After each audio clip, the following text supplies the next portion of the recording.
Guys, it's Chris. You're watching Plumbing Explained, and this is our ride-along series. This is where you're going to ride along with me in the cab and hear me just ramble about life, my day, plumbing, whatever. Make sure you're subscribed, like the video, leave a comment down below if you've got any questions, if you want to just talk, if you've got anything at all to add, please leave a comment down below. I really appreciate the comments. I love answering them, and I love responding to them here in these videos. So, it's Friday. Those of you that are plumbers know what Friday means. Whatever can go wrong will go wrong, especially if it's in the late afternoon. Luckily, we're early afternoon. We're only 1:40 p.m. right now, but we're running late to a job. I was supposed to be there originally at noon. I had Olivia reschedule them for 1:30, and then I'm still running late, of course. Look at this traffic. Yahoo, right guys? Anyways, this has just been a very frustrating week. Like I've been saying in the other previous videos, just got to stay positive because, you know, these weeks are made to break you. They're made to take you back down and make you think negative and, you know, just kind of get back in that mindset, and that's just not going to happen to us. It's funny because things get put into perspective for you real quick. I was driving down the road earlier after I left this nightmare that I've been dealing with, and I see my exact same van crashed into a wall, just totaled, right? Some guy must have got sideswiped or something.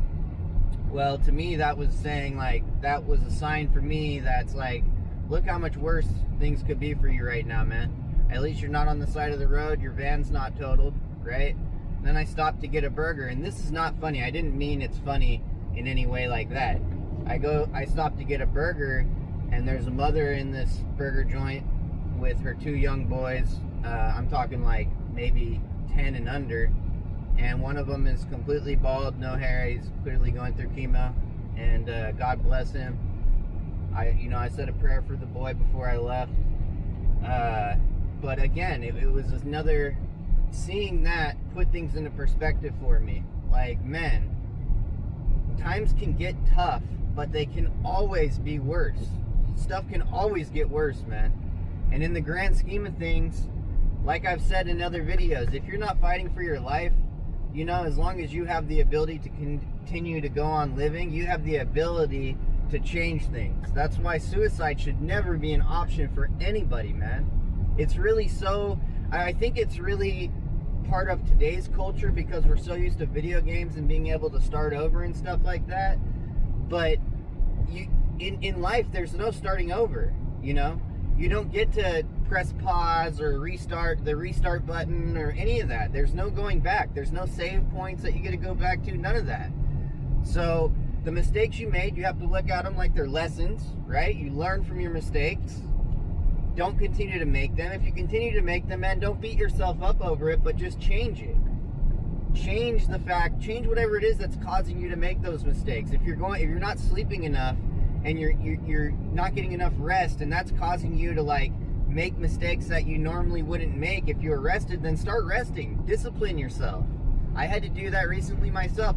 My whole life I've always been a guy who didn't sleep. I don't sleep much. I used to sleep like 4 or 5 hours, and that was enough for me, but it's not anymore. You know, I'm 34 years old. I beat cancer last year. My body has been through a lot, and I need rest now, and I recognize that. So now I'm trying to get to bed early. I'm trying to get at least 8 hours of sleep, and who knows, that may not be for forever, but for right now it has to be that way because it affects your memory, it affects your productivity, it affects everything when you're not rested properly, when you're not eating, when you're not drinking enough water, or, you know, getting the right nutrients that you need. All that stuff adds up. And I know I probably sound like your mom right now. I know I sound like my mom, but it's the truth. So you got to really take care of yourself, and then, you know, everything else will kind of fall into place.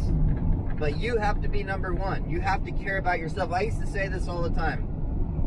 You can never expect to love somebody or have somebody love you like real true love if you don't love yourself. You have to love yourself, guys. It's very, very important. And self-respect comes along with that. You have to respect yourself and respect your body. And You know, I understand there's people out there that are dealing with addiction and dealing with all different kinds of things, but there are ways out. There's always a way out, and there are people out there who will dedicate their time and dedicate their lives to helping people like you. So don't sit and put up with it for too long, because like I said before, you don't get this time back. You will never get this time back. If you have kids, man, your kids should be number one to you. They should be the most important thing to you, not getting high. It should not be all about you anymore. Okay?